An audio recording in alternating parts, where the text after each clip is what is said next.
الحمد لله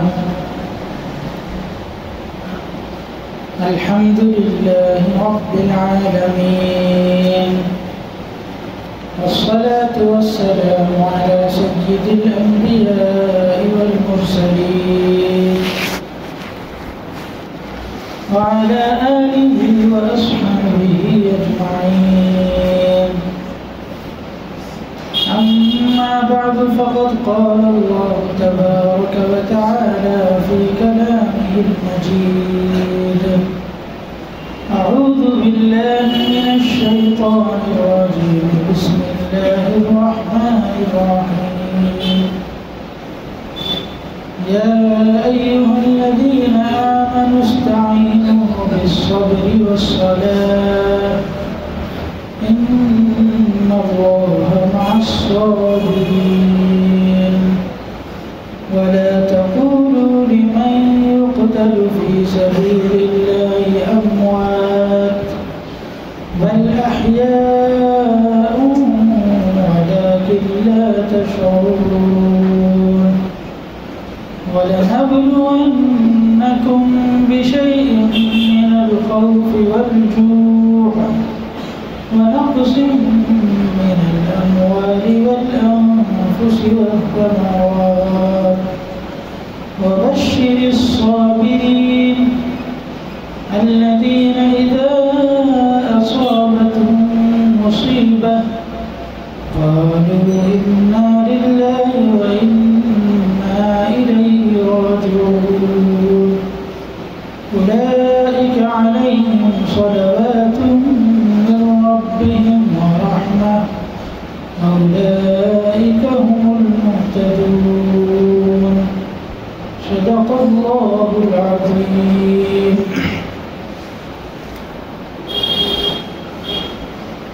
حضرات گرامی، دوستوں اور بزرگوں،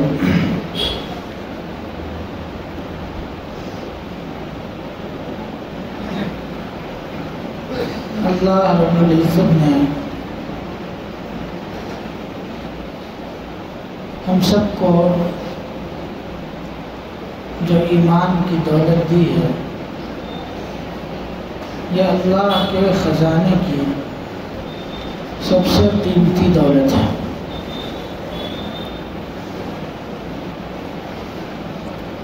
اس سے بڑی دولت اللہ کے خزانے میں کوئی ہے ہی نہیں۔ ایک انسان کو صحت بھی نہ ملے، مال و دولت بھی نہ ملے، زندگی گزارنے کا کوئی سامان اس کے پاس نہ ہو، لیکن اس کے پاس ایمان کی دولت ہو، اور ایک انسان جس کو صحت بھی مل جائے، مال و دولت میں قارون کا خزانہ اس کو حاصل ہو جائے، اور فرعون جیسی سلطنت اور حکومت اور بادشاہت مل جائے، سب کچھ ہو، کائنات کی ہر چیز اس کو مل جائے، مگر ایمان نہ ملے، تو یہ مومن جس کے پاس کچھ نہیں ہے، ایمان ہے، اس سے کئی گنا زیادہ بہتر اور افضل ہے۔ تو اس دولت کو معمولی نہ سمجھا جائے جو اللہ تعالیٰ نے ہمیں اور آپ کو دی ہے۔ قرآن مجید میں اللہ رب العزت نے ارشاد فرمایا: ان الذين كفروا وماتوا وهم كفار فلن يقبل من احدهم ملء الارض ذهبا ولو افتدى به اولئك لهم عذاب اليم وما لهم من ناصرين۔ کہ جن لوگوں نے کفر کیا، اللہ کے ساتھ کسی کو شریک کیا، اور وہ اس دنیا سے چلے گئے کفر ہی کی حالت میں، شرک کی حالت میں، تو اللہ تبارک و تعالی اگر کل قیامت کے دن ان کو یہ اختیار دے دیں کہ ساتوں زمین اور ساتوں آسمان اور ان کے درمیان کی جو جگہیں ہیں، ان سب جگہوں کو سونے سے بھر دیا جائے، تو کتنا زیادہ سونا ہو جائے گا؟ اور وہ سارے سونے کے مالک بن جائیں اور اللہ تعالیٰ کو کہیں کہ اللہ اتنا سارا سونا آپ کو دے رہا ہوں، آپ یہ لے لیجئے اور مجھے جہنم سے بچا لیجئے، تو اللہ فرماتا ہے ما تقبل منہم، یہ قبول نہیں کیا جائے گا، وَلَهُمْ عَذَابٌ أَلِيمٌ، اور ان کو دردناک عذاب ہوگا۔ تو ایک انسان جس کے پاس ایمان کی دولت ہے، اس سے معلوم ہو گیا کہ کتنی بڑی اور کتنی عظیم الشان دولت ہے۔ تو کیا یہ اتنی بڑی یہ دولت اس قابل ہے کہ اس کو دنیا کے چند دن کے آرام کے خاطر برباد کر دیا جائے؟ کیا یہ دولت اس قابل ہے کہ تھوڑے سے اپنے راحت کے لیے اور دنیا کے تھوڑے سے مفاد کے لیے اس دولت سے ہاتھ دھو لیا جائے؟ یقیناً اگر کوئی ایسا کرتا ہے تو اس سے بڑا خسارے کا سودا اور اس سے بڑا خسارے کا اور گھاٹے کا کوئی سودا نہیں ہو سکتا۔ اس لیے اپنی قدر و قیمت کو پہچانیں۔ قرآن مجید میں اللہ رب العزت نے ایمان والوں کو خطاب کرتے ہوئے ارشاد فرمایا وَلَنَبْلُوَنَّكُمْ بِشَيْءٍ مِّنَ الْخَوْفِ وَالْجُوعِ وَنَقْصٍ مِّنَ الْأَمْوَالِ وَالْأَنفُسِ وَالثَّمَرَاتِ، کہ ہم تمہیں آزمائیں گے اور ضرور آزمائیں گے۔ یعنی ایسا نہیں ہوگا کہ ہم تمہیں چھوڑ دیں گے، آزمائیں گے ہی۔ کس چیز سے آزمائیں گے؟ بِشَيْءٍ مِّنَ الْخَوْفِ، کچھ خوف کے ذریعے سے آزمائیں گے۔ تمہارے اندر ایک خوف پیدا ہوگا، تم مومن ہو، گھر سے باہر نکلتے ہوئے تمہارے اندر یہ ڈر پیدا ہوگا کہ پتہ نہیں کوئی بھیڑ اکٹھی آ جائے اور وہ حملہ کر دے۔ تمہارے اندر یہ خوف ہوگا کہ پتہ نہیں ہم گھر کے باہر کہیں جائیں اور ہمارے گھر پر بلڈوزر چلا دیا جائے۔ تم سفر کے اندر ہوگے تو تمہیں یہ خوف محسوس ہوگا کہ پتہ نہیں کب ہماری موب لنچنگ کر دی جائے۔ تو اللہ پاک آزمائیں گے کس کے ذریعے سے؟ خوف کے ذریعے سے۔ والجوع، بھوک کے ذریعے سے، کہ تم پر بھوک کو مسلط کیا جائے گا، معیشت کے دروازے تم پر بند کر دیے جائیں گے، تجارت اور صنعت و حرفت کے لائسنس تم کو دینا بند کر دیا جائے گا۔ مسلمان جہاں جہاں تجارت کے اعتبار سے مضبوط ہیں ان کو کمزور کرنے کی کوشش کی جائے گی۔ آپ دیکھ لیجئے گجرات میں اور بھاگلپور میں جو تجارتی مراکز تھے، ان علاقوں پر حملہ کر کے اور فساد اور فتنہ مچا کر کے کس طریقے سے ان کی صنعت و حرفت کو اور ان کی معیشت کو کمزور کرنے کی کوشش کی گئی۔ آپ اگر اللہ کا نام لینے والے ہیں تو آپ پر ملازمت کے دروازے بند کر دیے جائیں گے۔ تو یہ سب بھوکی کی ایک شکل ہے۔ وَنَقْصٍ مِّنَ الْأَمْوَالِ وَالْأَنفُسِ وَالثَّمَرَاتِ، اور تمہارے مال کو کم کر دیا جائے گا، مال کم کر کے آزمایا جائے گا، تمہاری زمینوں پر دوسروں کا قبضہ ہو جائے گا، تمہارے بینک بیلنس جو زندگی بھر جس دولت کو تم نے اکٹھا کیا ہوگا وہ یک بارگی کسی دوسرے کے حوالے کر دی جائے گی، تمہیں تمہاری جانوں کا نقصان ہوگا۔ اور اب تک فسادات جتنے ہوئے ہیں ان میں کتنی ہی جانیں مسلمانوں کی قربان ہوئی کہ اگر ان تمام کو کسی ایک سمندر کے پانی میں رکھ دیا جاتا تو مسلمانوں کے خون سے وہ سمندر بالکل کا رنگ بدل جاتا۔ ایسے حالات مسلمانوں پر آئے۔ والثمرات،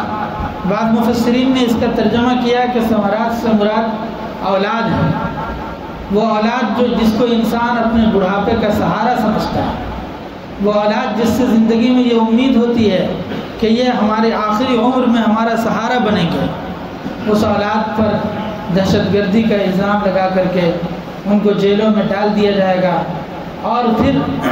18 سال کے بعد، 20 سال کے بعد، 25 سال کے بعد ان کو باعزت بری کیا جائے گا۔ یہ سب حالات ہو رہے ہیں اور ابھی نہیں ہو رہے، وہ شروع سے ہوتے چلے آئے ہیں۔ قرآن مجید میں اللہ تعالیٰ نے فرمایا ام حسب الذین آمنوا ان یترکوا ام حسب الذین ان یترکوا ان یقولوا آمنا وهم لا یفتنون، کیا وہ لوگ جو ایمان لائے وہ یہ سمجھتے ہیں کہ ان کو چھوڑ دیا جائے گا اور ان کو آزمایا نہیں جائے گا؟ کہیں پر اللہ فرماتے ہیں ام حسبتم ان تدخلوا الجنہ ولما یأتکم مثل الذین خلوا من قبلکم، کیا تم سمجھتے ہو کہ تم جنت میں چلے جاؤ گے اور تم پر وہ سب حالات نہیں آئیں گے جن سے پچھلے لوگ گزر چکے؟ مستہم البأساء والضراء، ان کے اوپر پریشانیاں آئی، مصیبت اور تکلیفیں آئیں، وزلزلوا، اور ان کو جھنجھوڑ دیا گیا، اور ان کو بالکل اندر سے ایسی مصیبت اندر سے ان کو جو ہے جھنجھوڑ دیے گئے ان مصیبتوں میں، حتی یقول الرسول والذین آمنوا معه، یہاں تک کہ اس وقت جو رسول تھے اور جو ایمان والے تھے وہ بھی یہ کہنے پر مجبور ہو گئے کہ متی نصر اللہ، اب اللہ کی مدد کب آئے گی؟ یہ سب حالات انسان ایسا کب بولتا ہے؟ جب انتہائی مجبور ہو جاتا ہے، لاچار اور بے بس ہو جاتا ہے، جب اس کو بظاہر کوئی آسرا اور سہارا نظر نہیں آتا، تب وہ کہتا ہے کہ اب اللہ کی مدد اب تک نہیں آئی تو اب کب آئے گی؟ اللہ فرماتے ہیں الا ان نصر اللہ قریب، کان کھول کر کے سن لو، اللہ کی مدد بالکل قریب ہے، اللہ کی مدد بالکل قریب ہے۔ قرآن مجید پر ہم غور کریں، الذین قال لهم الناس ان الناس قد جمعوا لكم فاخشوهم فزادهم ایمانا وقالوا حسبنا اللہ ونعم الوکیل، کہ ایمان والوں کی شان یہ بتائی گئی کہ جب ان سے کہا جاتا ہے ان الناس قد جمعوا لكم، کہ ساری دنیا کی باطل طاقتیں تمہارے خلاف جمع ہو گئی ہیں اور ساری دنیا کا میڈیا تمہارے خلاف زہر اگل رہا ہے اور ساری دنیا کی فرقہ پرست طاقتیں تم کو نیست و نابود کر دینا چاہتی ہیں، تمہارے وجود کو ختم کرانے کی کوشش میں ہے، تو ان کو گھبراہٹ نہیں ہوتی ہے، فزادہم ایمانا، اس سے ان کے ایمان میں اضافہ ہو جاتا ہے۔ وقالو، اور کہتے ہیں حسبنا اللہ ونعم الوکیل، ساری دنیا کی طاقت جمع ہو جائے، سارے دنیا کے لیڈر اور باطل پرست لوگ جمع ہو جائیں، پوری دنیا کا کفر و شرک اکٹھا ہو جائے، عیسائیت اور یہودیت و نصرانیت اکٹھی ہو جائے، لیکن اگر ہم اللہ کو مانتے ہیں، اللہ کی طاقت پر یقین رکھتے ہیں، تو اللہ ہمارے لیے کافی ہے، ونعم الوکیل، اور وہی اللہ سارے کاموں کا بنانے والا ہے، اور اس سے اچھا کام بنانے والا کوئی نہیں ہو سکتا۔ یہ تو قرآن کہہ رہا ہے۔ آپ جو ہے اخبار پڑھیں، اخبارات پڑھنے کے بعد یہ اصل میں جو جنگ ہوتی ہے نا، وہ نفسیات کی جنگ ہوتی ہے۔ انسان کو بزدل بنانے کے لیے ایسی ایسی خبریں چلائی جاتی ہے کہ انسان بزدل ہو جائے، اس کا حوصلہ پست ہو جائے، اور وہ پھر اپنی عملی زندگی میں کچھ کرنے کی پوزیشن میں نہ رہے۔ یہ اخبارات کا مقصد ہوتا ہے، میڈیا کا مقصد ہوتا ہے۔ ہر کچھ دن کے بعد ایک بیان جاری ہوتا ہے، مسلمانوں کو ختم کر دیا جائے گا، اسلام کا نام و نشان مٹا دیا جائے گا،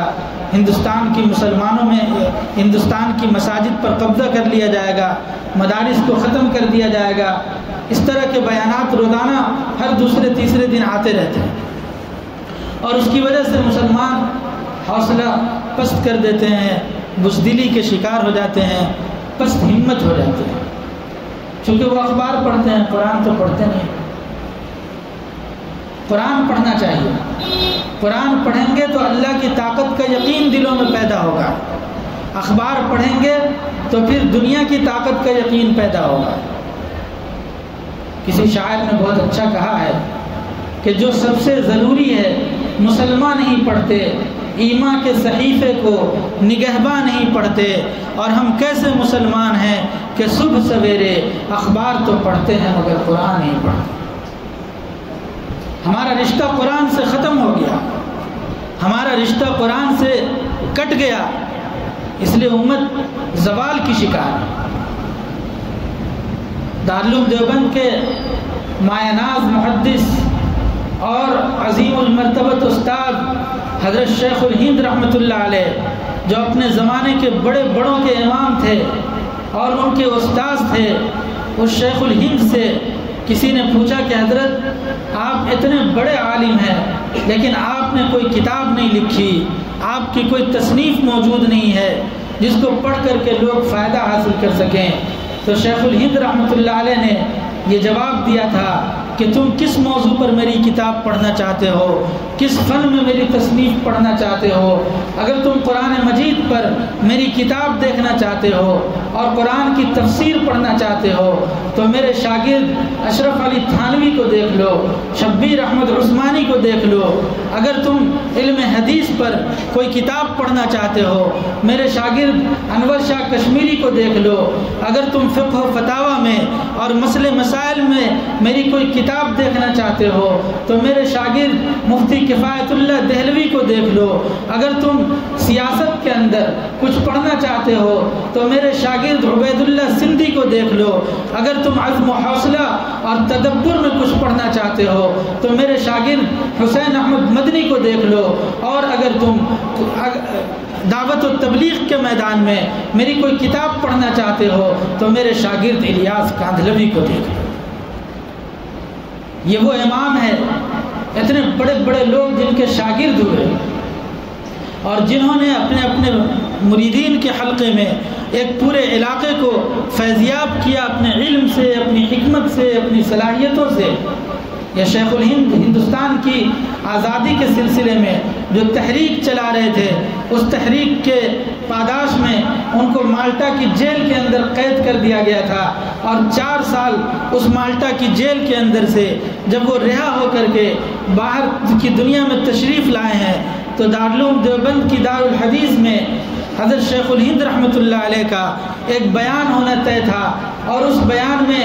بڑے بڑے وقت کے علماء، محدثین اور مفسر قرآن جمع تھے۔ تو شیخ الہند رحمۃ اللہ علیہ نے اس وقت اپنے تمام لوگوں کی موجودگی میں یہ کہا تھا کہ میں نے جیل کی تنہائی میں مسلمانوں کی ذلت و پستی کے اسباب پر غور کیا کہ آج مسلمان کیوں ذلیل ہو رہے ہیں، مسلمان پستی کے شکار کیوں ہیں۔ تو مجھے مسلمانوں کی ذلت و پستی کے اسباب پر غور کرتے ہوئے میں نے جیل کی تنہائی میں 2 سبق سیکھے ہیں۔ حضرت مفتی شفیع صاحب رحمۃ اللہ علیہ اپنی کتاب وحدت امت میں لکھتے ہیں کہ جب حضرت نے یہ فرمایا کہ جیل کی تنہائی میں ہم نے 2 سبق سیکھے ہیں تو اس وقت کے بڑے بڑے علماء کے کان کھڑے ہو گئے کہ اتنے بڑے استاد جو بڑے بڑے علماء کے استاد ہیں، ان کے شیخ ہیں، انہوں نے اپنی بڑھاپے کی عمر میں جو 2 سبق سیکھے ہوں گے وہ سبق کتنے زیادہ اہم ہوں گے۔ تو سب کے کان کھڑے ہو گئے۔ حضرت شیخ الہند رحمۃ اللہ علیہ نے اس وقت یہ فرمایا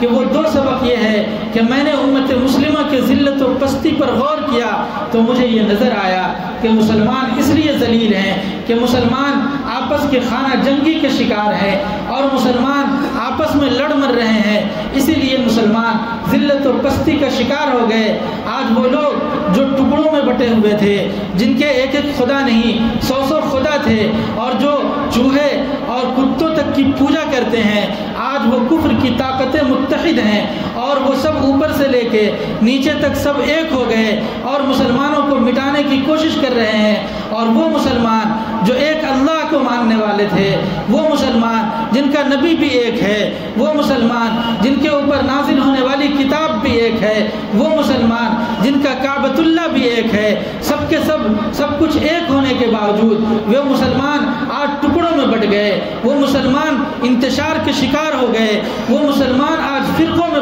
بٹ گئے۔ اسی کو علامہ اقبال نے کہا تھا، منفعت ایک ہے اس قوم کی، نقصان بھی ایک ہی سب کا نبی، دین بھی ایمان بھی ایک، حرم پاک بھی اللہ بھی قرآن بھی ایک، کیا بڑی بات تھی ہوتے جو مسلمان بھی ایک۔ تو ہونا تو یہ چاہیے تھا کہ مسلمان اپنے صفوں میں اتحاد پیدا کرتے، کلمے کی وحدت کی بنیاد پر اور حضور صلی اللہ علیہ وسلم کی رسالت کی بنیاد پر ان کو ایک پلیٹ فارم پہ جمع ہونا چاہیے تھا۔ ملی مسائل میں یہ ایک ہو کر کے آپس کے سارے اختلافات کو بھلا کر کے یہ متحد ہو جاتے، لیکن ایسے وقت میں جب مسلمانوں کے وجود پر حملہ کیا جا رہا ہے، ایسے وقت میں جب مسلمانوں کے تشخص کو مٹانے کی کوشش کی جا رہی ہے، ایک ایسے وقت میں جب مسلمانوں سے اس کے ایمان کو چھیننے کی کوشش کی جا رہی ہے۔ ایک ایسے وقت میں جب مسلمانوں کے اسلام پر اور دین پر اور شریعت پر حملہ کیا جا رہا ہے، مسلمان آپس کے اندر بٹ چکے ہیں اور اس کے نتیجے میں ذلیل ہو رہے ہیں، ذلت و پستی کا شکار ہیں۔ دوسری وجہ جو حضرت شیخ الہند رحمۃ اللہ علیہ نے فرمائی تھی وہ یہ ہے کہ قرآن مجید سے اس امت کا رشتہ کٹ گیا، قرآن مجید سے امت کا تعلق ختم ہو گیا۔ آج ہم اپنا جتنا وقت موبائل کو دیتے ہیں، جتنا وقت ہم دوسری ضروریات میں صرف کرتے ہیں، بیہودہ کاموں میں وقت خرچ کرتے ہیں، اس کا ذرا سا حصہ بھی قرآن مجید کو سیکھنے پر نہیں لگاتے۔ ایک وقت تھا ہم لوگوں کے بچپن کا وقت کہ گلی محلوں میں فجر کی نماز کے بعد گزر جائیے تو گھر کی کھڑکیوں سے قرآن مجید کی تلاوت کی آواز آتی تھی۔ آج وہ رونق ختم ہو گئی، وہ بہار ختم ہو گئی، لوگوں نے قرآن سے اپنا رشتہ ختم کر لیا۔ قرآن برسوں ہو گئے نماز پڑھتے پڑھتے، لیکن سورہ فاتحہ تک درست نہیں ہے۔ جب قرآن سے اس درجے کی بے اعتنائی ہوگی، وہ قرآن جو انسان کو عملی زندگی میں رہنمائی کے لیے آیا تھا، وہ قرآن جو انسان کو سیدھا راستہ بتانے کے لیے آیا تھا، وہ قرآن جو ہدایت کے لیے آیا تھا، اور جس قرآن کی روشنی میں انسان اللہ تک پہنچنے کا اور اپنے منزل مقصود تک کامیابی کے ساتھ پہنچنے کا راستہ حاصل کر سکتا تھا، آج اس قرآن سے مسلمانوں کا رشتہ ختم ہو گیا۔ اور نتیجہ یہ ہے کہ جب ہم نے جانتے بوجھتے قرآن سے اپنے رشتے کو توڑ دیا، اور اللہ کی سنت یہ رہی ہے کہ جس جگہ کے مسلمان آزادی کے ساتھ اللہ کے احکامات کو پورا کر سکتے ہوں، آزادی کے ساتھ نماز پڑھنے کی اجازت ہو لیکن اس کے باوجود بھی وہ نماز نہ پڑھے، آزادی کے ساتھ ان کو روزہ رکھنے کی اجازت ہو اس کے باوجود وہ روزہ نہ رکھے، آزادی کے ساتھ زکوٰۃ دینے کی اجازت ہو اس کے باوجود وہ زکوٰۃ کی ادائیگی نہ کرے، حج کی اجازت ہو اللہ کے حج کو پورا نہ کرے، داڑھی رکھنے کی اجازت ہو اس کے باوجود بھی وہ داڑھی نہ رکھے، پردہ کرنے کی اجازت ہو اس کے باوجود بھی وہ پردہ نہ کرے، اور پھر اللہ کے حکم کو جان بوجھ کر کے توڑ دے، تو پھر اللہ کا غصہ اور اللہ کا غضب نازل ہوتا ہے، اور پھر مسلمانوں پر اللہ کی طرف سے ایسے حالات آتے ہیں اور ایسے حالات لائے جاتے ہیں کہ پھر تم نماز پڑھنا چاہو گے، تم پر نماز کے دروازے بند کر دیے جائیں گے، مسجدوں کے دروازے تم پر بند کر دیے جائیں گے، تم روزہ رکھنا چاہو گے تم روزہ رکھ نہیں سکو گے، تم زکوٰۃ کی ادائیگی کے لیے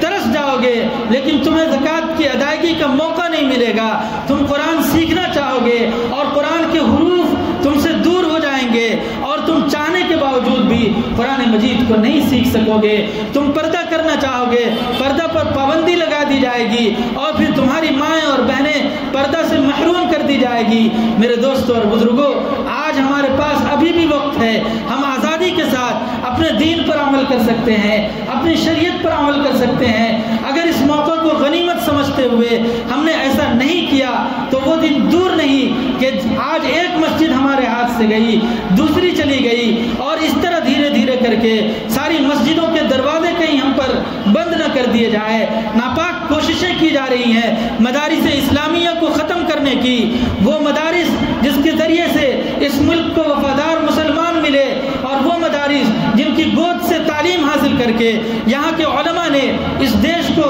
غداروں کے سے آزاد کرایا تھا، آج ان مدارس پر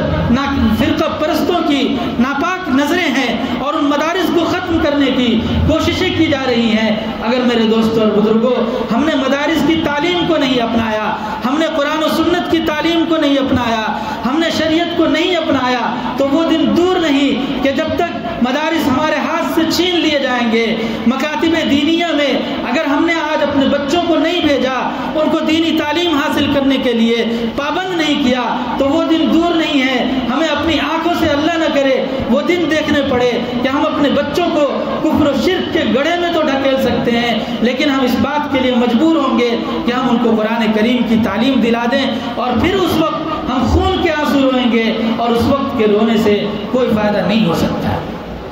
میرے دوستو، وقت ابھی بھی ہے، ابھی بھی وقت ہے ہمارے پاس، ہم اپنی زندگی کو بدلیں، صبر کے ذریعے سے اور نماز کے ذریعے سے اللہ سے مدد طلب کریں۔ وہ اللہ جس نے 1400 سال پہلے صحابہ کرام کی مختلف سے مختلف حالات کے باوجود ان کی مدد کی ہے، وہی مشرکین مکہ جو صحابہ کو مٹا دینا چاہتے تھے، جو صحابہ کرام کو ہجرت کر کے کبھی حبشہ جانے پر مجبور کیا، کبھی اللہ کے رسول صلی اللہ علیہ وسلم کو طائف کے سفر میں ان کے دندان مبارک کو شہید کیا اور ان کے جسم کو لہو لہان کیا، اس وقت جو اللہ اسلام کی حفاظت کر رہا تھا، اسلام کی آبیاری کر رہا تھا اور اسلام کی حفاظت کے انتظامات کر رہا تھا، 3 سال شیب ابی طالب میں قید بامشقت کی زندگی گزار کر کے اللہ تبارک و تعالی نے اسلام کو مٹنے نہیں دیا۔ وہ اللہ آج بھی زندہ ہے، وہ اللہ کی طاقت آج بھی باقی ہے، اور وہ اللہ مر نہیں گیا اور وہ اللہ ختم نہیں ہو گیا، وہ حی لا یزال ہے، وہ شروع سے ہے اور ہمیشہ ہمیشہ رہے گا، وہ کبھی ختم نہیں ہو سکتا، اس کے اوپر کبھی فنا طاری نہیں ہو سکتا، اس کی طاقت آج بھی زندہ ہے۔ اگر ہم آج بھی اللہ سے اپنے رشتے کو مضبوط کر لیں اور اللہ تبارک و تعالی سے وفاداری کے عہد کو تازہ کر لیں اور اللہ کے سامنے اپنے گناہوں سے توبہ کر لیں کہ جن گناہوں کی بنیاد پر یہ حالات ہم پر آئے ہیں، تو اللہ آج بھی ہماری مدد کے لیے تیار ہے۔ اور وہ اللہ جو میدان بدر کے اندر 313 مسلمان تھے اور ادھر کفار و مشرکین کی تعداد ہزاروں میں تھی اور اللہ نے مدد کے لیے آسمان سے فرشتوں کو اتارا تھا، یقیناً وہ اللہ آج بھی فرشتوں کو اتار سکتا ہے۔ شرط یہ ہے کہ ہم اپنے ایمان کو مضبوط کریں، ہم اپنے دین کو مضبوط کریں اور اس اللہ کے حکم کو اپنی زندگی کے اندر خود نافذ کرنے کی کوشش کریں۔ اگر اللہ کے احکام کو ہم نے اپنی زندگی میں نافذ کر لیا، رسول اللہ صلی اللہ علیہ وسلم کی سنتیں ہماری زندگی میں آ گئی، قرآن مجید سے اپنے رشتے کو اگر ہم نے مضبوط کر لیا، تو اللہ کی مدد آج بھی ہمارے ساتھ ہے۔ اور شب گریزاں ہو گیا آخر جلوہ خورشید سے، یہ چمن معمور ہوگا نغمہ توحید سے۔ یہ اللہ کی سنت ہے۔ اللہ تبارک و تعالی حالات لاتے ہیں، پریشانیاں آتی ہیں، لیکن تم دیے باد مخالف سے نہ گھبرا اے عقاب۔ عقاب ایک پرندہ ہے، جب مخالف ہوا چلتی ہے تو وہ اور بلندی کی طرف اڑتا ہے اور اڑتا چلا جاتا ہے تاکہ ہوا وہاں تک نہ پہنچ جائے۔ اسی کو شاعر نے کہا ہے کہ تم دیے باد مخالف سے نہ گھبرا اے عقاب، یہ تو چلتی ہیں تجھے اونچا اڑانے کے لیے۔ تو یہ حالات، مخالف حالات اللہ کی طرف سے اسی لیے آتے ہیں تاکہ ہم اللہ کی رسی کو مضبوطی سے پکڑ لیں، اللہ کے لائے ہوئے دین پر آ جائیں، اللہ کی دی ہوئی شریعت پر آ جائیں۔ اگر ہم نے آج بھی اپنے دین کو، اپنی شریعت کو، اپنے اللہ کے رسول کے احکامات کو مضبوطی سے تھام لیا، تو اللہ کی مدد آج بھی باقی ہے، اللہ تعالیٰ کی نصرت ہمارے ساتھ شامل حال ہوگی، اور پھر ایک وقت آئے گا کہ اسلام کا بول بالا ہوگا اور ظلمت، کفر کی ظلمت، شرک کی ظلمت، بدعات کی ظلمت اس دنیا سے ختم ہو جائے گی اور پورے روئے زمین پر ایک اللہ کی توحید باقی رہے گی اور اللہ کا کلمہ باقی رہے گا۔ یریدون لیطفئوا نور اللہ بافواہہم، یہ لوگ چاہتے ہیں کہ اللہ کے نور کو اپنے پھونکوں کے ذریعے سے بجھا دیں، واللہ متم نورہ ولو کرہ الکافرون، اللہ اپنے نور کو پورا کر کے رہے گا چاہے ان کافروں کو کتنا ہی ناگوار کیوں نہ ہو۔ آئیے ہم عہد کرتے ہیں کہ انشاءاللہ موجودہ حالات میں اپنی زندگی کو بدلیں گے انشاءاللہ۔ اللہ کے حکم پر آج ہمیں آزادی کے ساتھ عمل کی اجازت ہے، ہم انشاءاللہ ایک بھی نماز نہیں چھوڑیں گے انشاءاللہ، نہ روزہ چھوڑیں گے، قرآن مجید سے اپنے رشتے کو مضبوط کریں گے، قرآن کو سمجھنے کی کوشش کریں گے، قرآن کی تفسیر اور درس قرآن کے حلقے میں بیٹھیں گے، اور اگر ہمیں اب تک قرآن دیکھ کر پڑھنا نہیں آتا تو ہم قرآن مجید کو سیکھنے کی کوشش کریں گے، چاہے ہماری عمر کتنی زیادہ کیوں نہ ہو۔ اللہ ہم سب کو عمل کی توفیق عطا فرمائے۔ وآخر دعوانا ان الحمد للہ۔